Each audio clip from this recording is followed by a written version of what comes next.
Hi, magandang umaga po sa inyong lahat for our first reading of the day. Gusto ko pong makita using this cold tarot cards kung ano po ang makikita ko sa ating first reading of the day ngayon.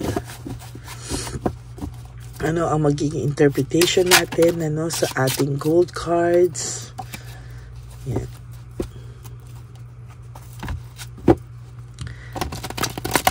Sorry po, hindi ko to nalagyan ng meaning para sa mga nanonood para malaman nyo, pero i-explain ko na lang po.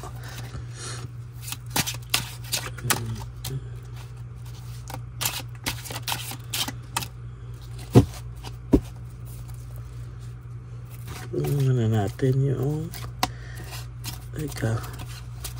nawawala yung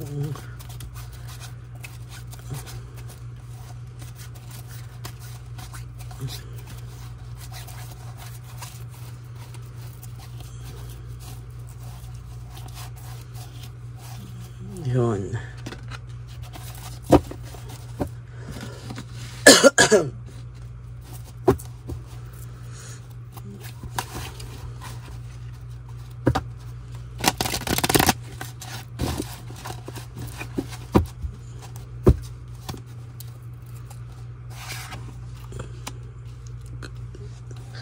Sa nakikita ko po ngayon sa iyo, ikaw ay may strength, ikaw ay palaban, pero minsan yung palaban na sinasabi dito is depende po sa sitwasyon.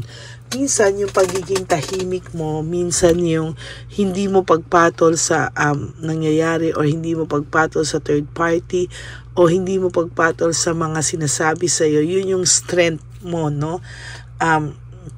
sa nakikita ko, yun ang strength mo, yun yung talagang sa nakikita ko ay pwede pong maging yun yung laban mo, yung sometimes being silent is not always the talo, minsan nga po yung sinasabi ko dito, yung hindi mo pagpatol dyan sa mga pagpaparinig sa'yo ng third party, yun minsan yung ikinakapanalo mo po, sa totoo lang. Yung minsan post ng post pero ikaw ay tahimik lang, Kaya may reward ka pong parating sa'yo, may reward ka po. This is all about rewards and fruit of labor, So nakikita ko, isa sa mga rewards mo at fruit of labor mo, yung iyong pagiging matatag, yung iyong pagiging nasa sariling pag-iisip, Yun ang nakikita ko sa'yo. Sa nakikita ko dito, Oh my God. Meron po siyang iniiwasan, ang person nyo somehow ay nag-iiwas po talaga, Nag-iiwas siya sa mga conflicts na pwedeng dumating sa buhay niya. Actually, ramdam niya na po, Ramdam niya na po yung nangyayari sa kanya, yung balik sa kanya ng tadhana. Pero to be honest with you po, pilit niya po itong itinatanggi, pilit niya po itong nilalabanan, at talagang sa katotohanan lang po ay siya po ay umiiwas sa mga kamalasan. Pero kahit nga po sabi ko sa iyo, umiwas siya sa kamalasan, ay darating at darating pa rin po ang disaster sa buhay niya. Hindi niya po yan maiiwasan, hindi niya po yan matatanggihan, hindi niya po yan talaga totally, parang hindi niya po yan talaga, kahit anong iwas po ang gawin mo, hindi rin po siya, kahit anong iwas ang gawin niya, hindi niya po yan maiiwasan. Talaga pong sa nakikita ko, talaga pong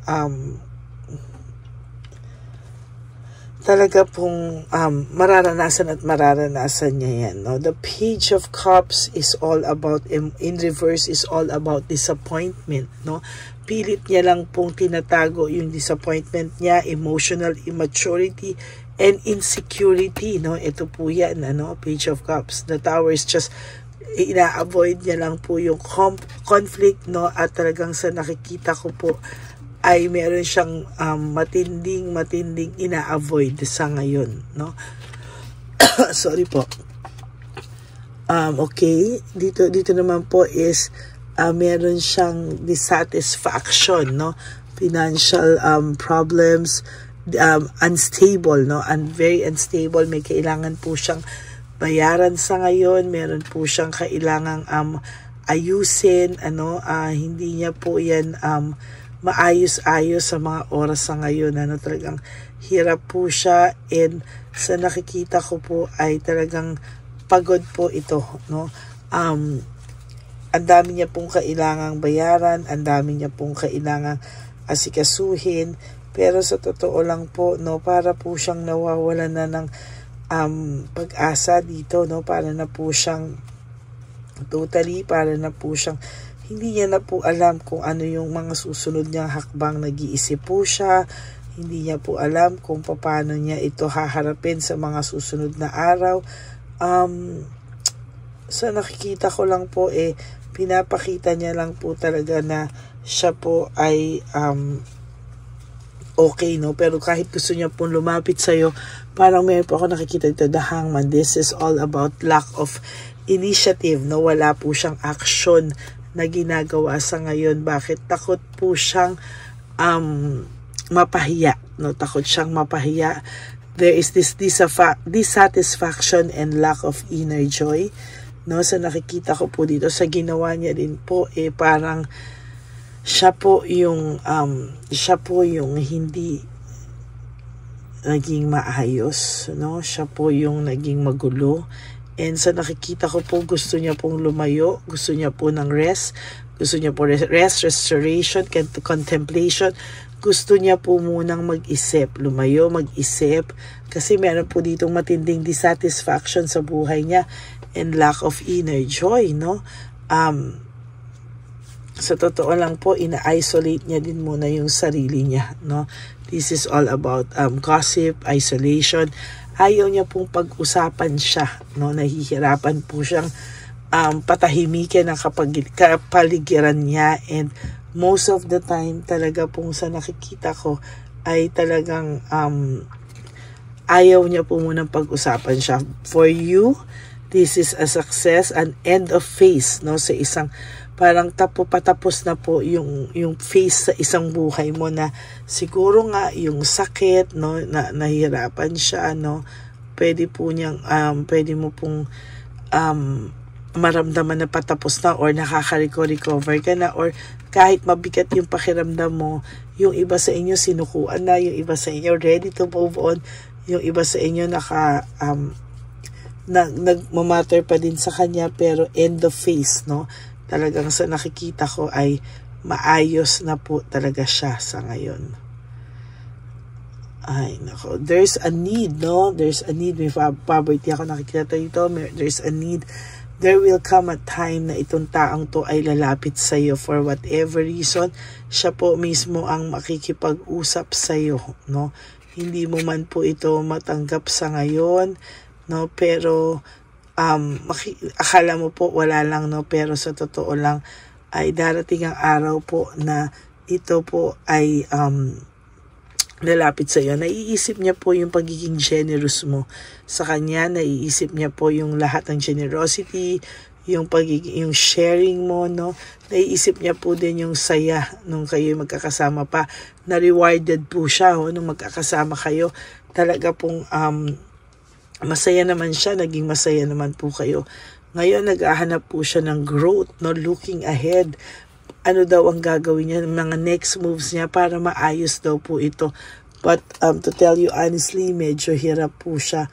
Sa totoo lang, hindi niya po alam kung ano ang mga mangyayari sa buhay niya sa mga susunod. Panay failure po ang nakikita ko sa kanila. Panay failure and panay failure po and defeat, pagkatalo, no?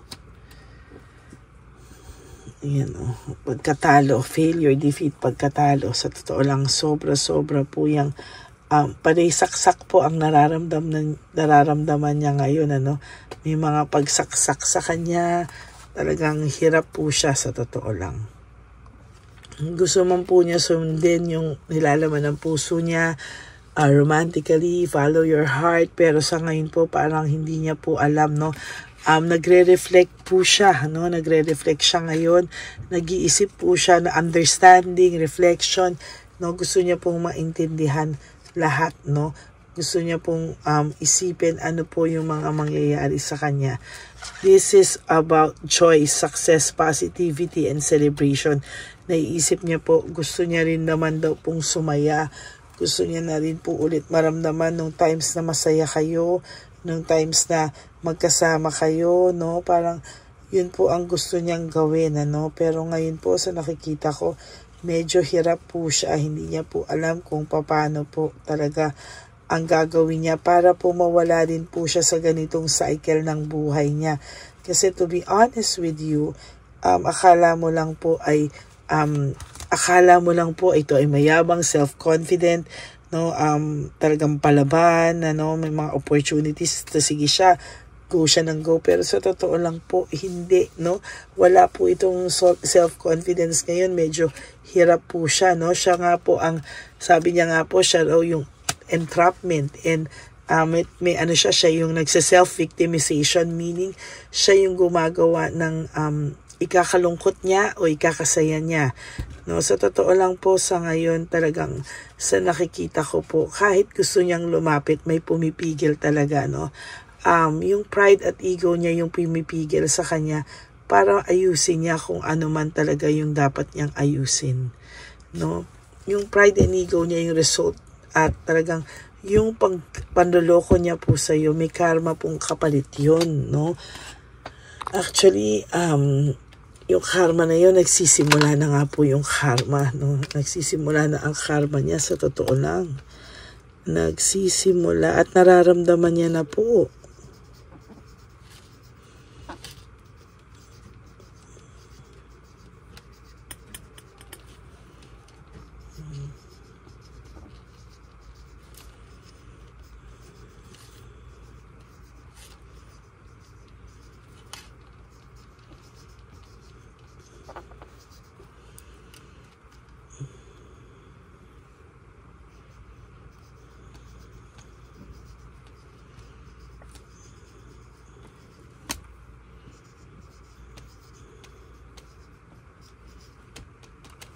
Nagsisimula at nararamdaman niya na yung karma niya na ginawa niya sa'yo. Actually, no?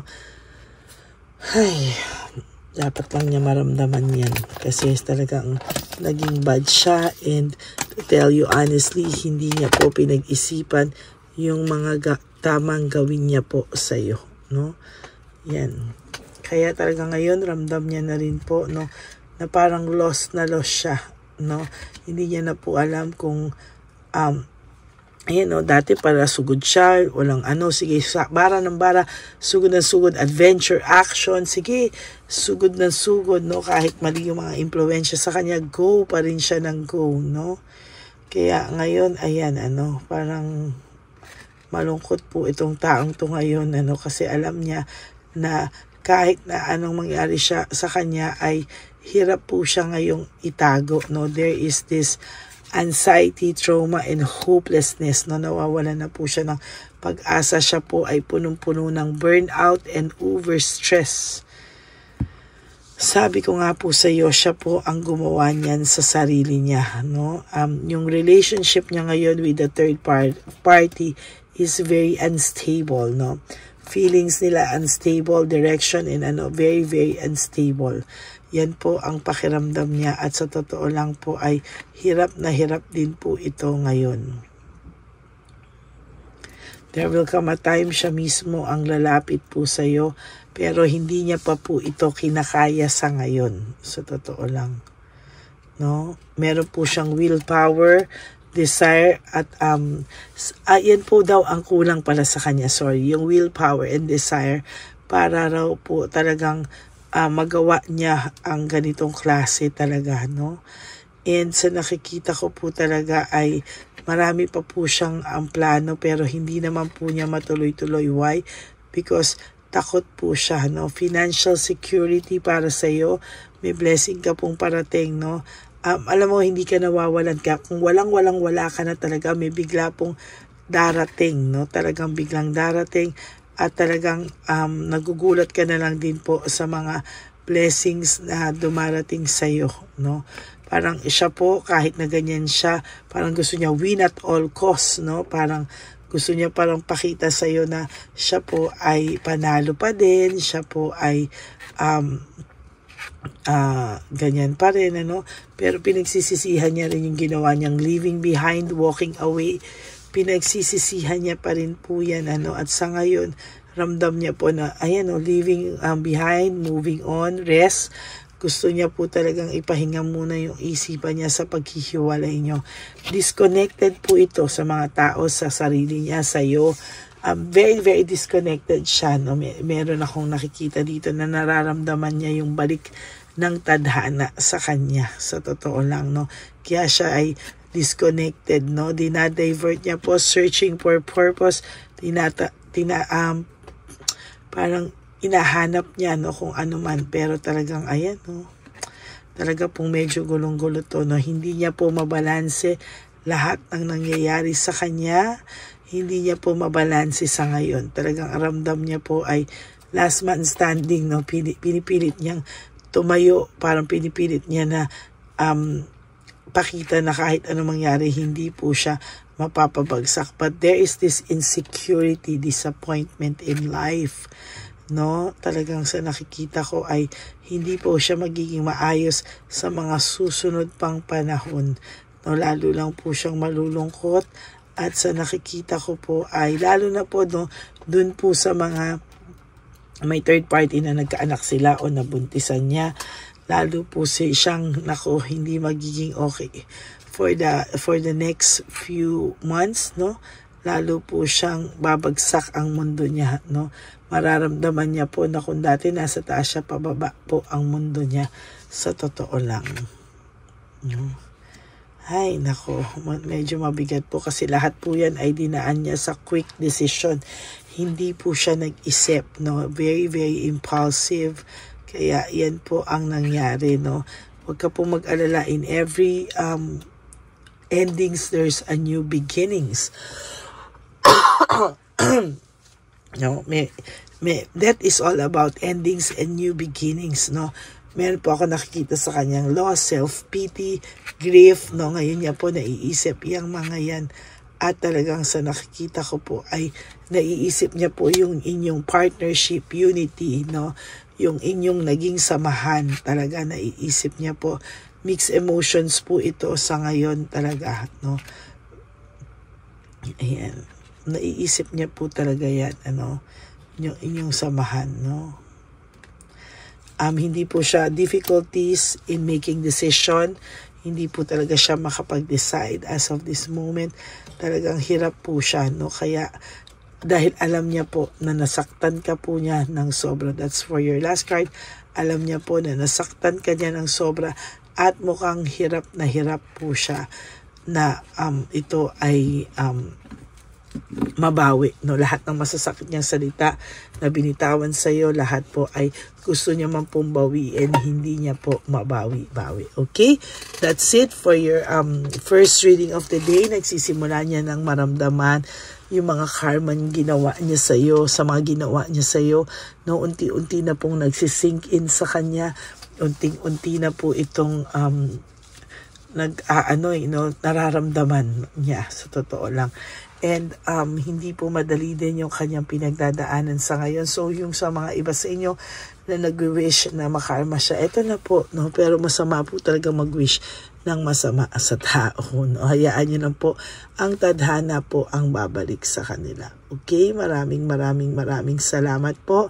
And for those of you who would like to have a private reading with me, you can message me po at Ladyly Elena. That's Ladyly Elena.